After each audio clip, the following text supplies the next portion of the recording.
प्रेमानंद महाराज से किसी ने पूछा कि महादेव के किस नाम का जाप करें। तो इससे पहले वो कहती हैं कि मैं मतलब कि शिव की भक्त हूँ और मुझे राधा का भी सुमिरन करना है। तो उत्तर देने से पहले मतलब कि प्रेमानंद महाराज ने कुछ बातें बिल्कुल क्लियर की। हरिहर भी कहा जाता है शिव को। हरिहर का मतलब होता है, हरि मतलब विष्णु और हर मतलब महादेव। तो उन्होंने कहा एग्जैक्टली उन्होंने यही वर्ड यूज किया बार बार, हरिहर शिव के लिए।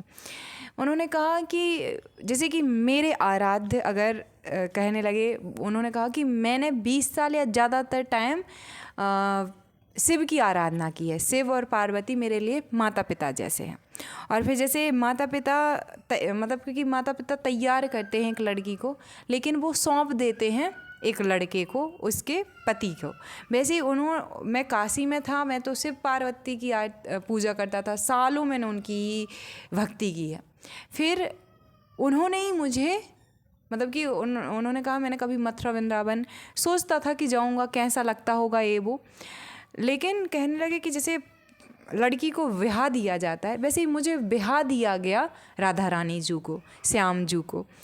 तो इतने प्यारे तरीके से उन्होंने ये बात रखी कि आप उनका ओरिजिनल जाके वीडियो देख लीजिएगा। मतलब प्रेम का मार्ग, भक्ति का मार्ग जितना सुगम, जितना सुंदर है, जब नाम से हम पार हो सकते हैं तो हमें क्यों इतना भटकने की ज़रूरत है। लेकिन आपकी जैसी प्रवृत्ति होती है, आपका जैसा व्यक्तित्व होता है। कुछ लोग ज्ञान मार्ग से पहुंच सकते हैं, कोई भक्ति कर सकते हैं और कोई कर्म मार्ग से जा सकते हैं। ये डिपेंड करता है कि हमें अपने आप को देखना होगा कि हम।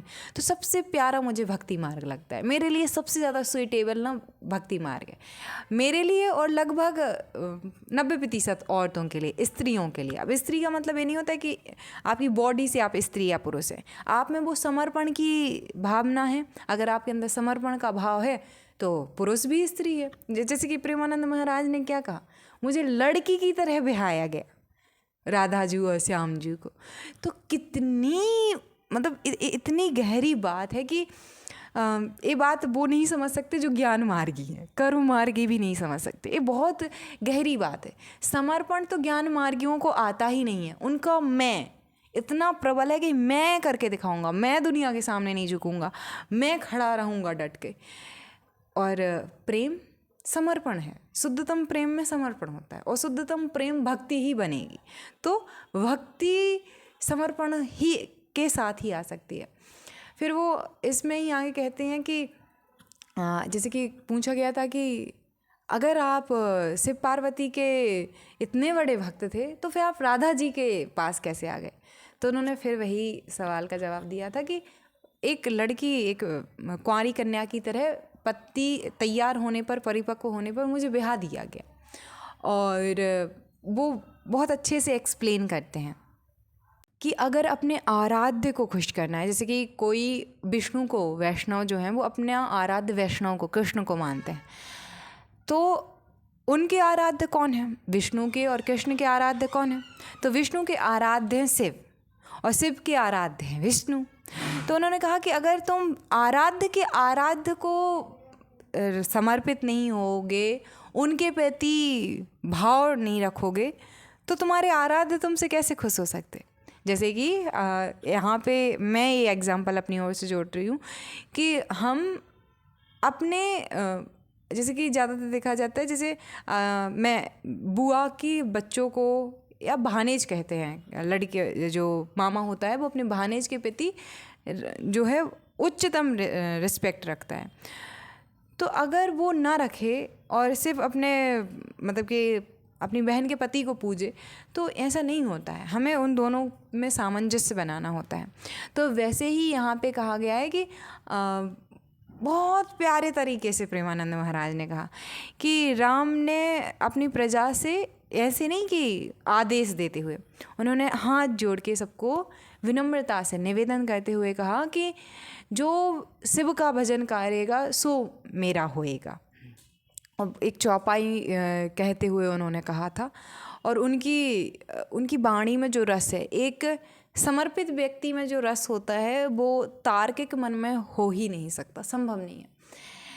आप अपने आप को अस्तित्व के प्रति समर्पित कर देते हैं। जीऊँ तो मरूँ तो, इस क्षण ही में मुझे कुछ भी हो जाए तो भी क्या दिक्कत है, नॉट ट्राइंग, वही लाओ त्सो वाली फिलॉसफी।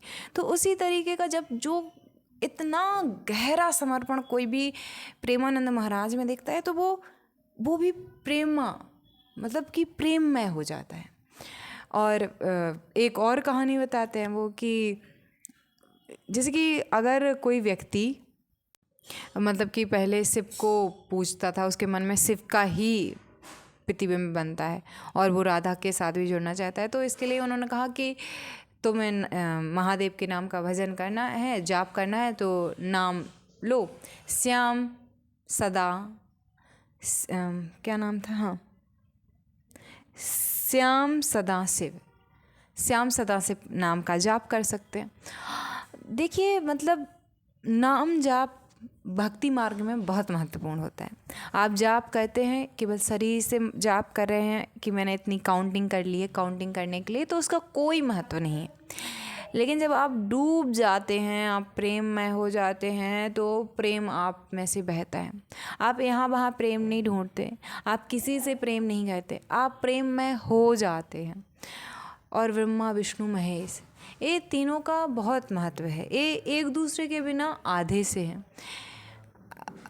पालन करते हैं विष्णु और संहार करते हैं महेश यानी कि शंकर जी, और जो है सृष्टि की रचना करते हैं ब्रह्मा जी। तो इन तीनों के मध्य बहुत गहरा संबंध है और एक ही इंसान में तीनों चीज़ें भी हैं।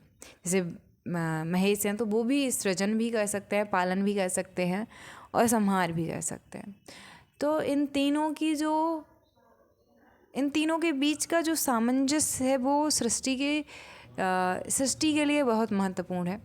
बाकी मुझे मतलब कि ऐसा कहा जाता है कि कौन फेक है, स्पिरिचुअल जो टॉपिक है या स्पिरिचुअल जो फील्ड है, इसमें बहुत सारे कथावाचक भी हैं, बहुत सारे अवेकिंग और स्पिरिचुअल गुरुज़ हैं। तो सही और गलत का फ़र्क कैसे पता करें कि कौन असली है कौन नकली है?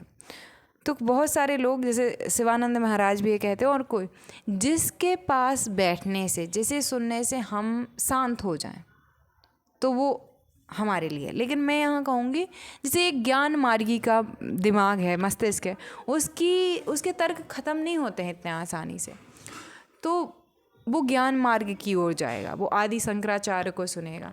लेकिन क्योंकि हर चीज़ शिवमय है, अंत में वो ही सत्य ही है, तो कभी कभी बहुत तर्क करने वाला व्यक्ति भी वास्तविक आध्यात्मिक गुरु हो सकता है, लेकिन वो इनलाइटेंड नहीं होगा। मतलब कि आप तर्कों से प्रभावित हो सकते हैं लेकिन समर्पित नहीं हो पाएंगे। तो ऐसा मैंने देखा भी है, महसूस भी किया है। तो प्रेमानंद महाराज का मार्ग जो है वो बिल्कुल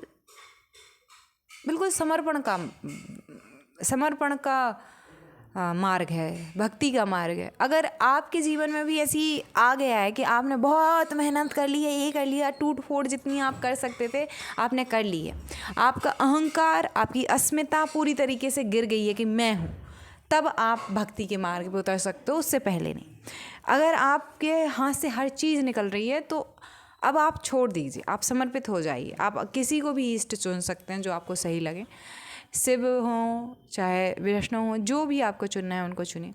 जैसे मेरे लिए जैसे कि प्रेमानंद महाराज ने कहा ना कि जैसे तैयार किया था उनको शिव पार्वती ने और सौंप दिया श्यामा जी को और राधा जी को, वैसे ही मेरे जीवन में मुझे ऐसे माँ के रूप में, क्योंकि मेरे पिता तो वैसे भी नहीं थे, और पिता की जो इष्ट या मतलब कि सबसे जो जिन ज़्यादा वो पूजा करते थे गायत्री परिवार से करते थे, गायत्री को ही वो अपना सब कुछ मानते थे।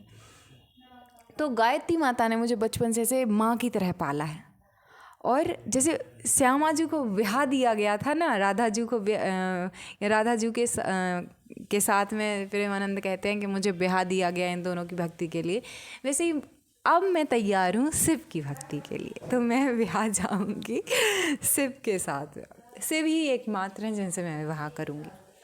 मतलब शिव जैसा व्यक्तित्व जिसका होगा। और मैं अभी साधना मैंने पार्वती जैसी नहीं की है, तो अभी मैं विवाह के लिए बिल्कुल भी तैयार नहीं हूँ, लेकिन मैं साधना करूँगी, मैं विवाह के लिए पूरी तरीके से तैयार होंगी। जो संतुलन, जो संयम मुझे शिव में दिखता है और जो मैं अपने अंदर महसूस करना चाहती हूँ, मैं आनंदित हूँ, मैं परम आनंदित होना चाहती हूँ मैं। तो शिव की भक्ति मेरे लिए मतलब बहुत परम भक्ति है और अच्छी बात है। तो अब इसके साथ में शिव कौन है, शिवलिंग का रहस्य क्या है, ये मैंने आचार्य प्रशांत के वीडियो से देखा। साथ में ओशो का मैं वहाँ पे वो करूँगी, फीडबैक का उपयोग करूँगी। तो इसी में शिव कौन है की प्लेलिस्ट में नेक्स्ट वीडियो जो होगी वो होगी शिवलिंग का रहस्य, जो कि आचार्य प्रशांत और मैंने क्या उससे सीखा और समझा, उस पर बात करेंगे। धन्यवाद।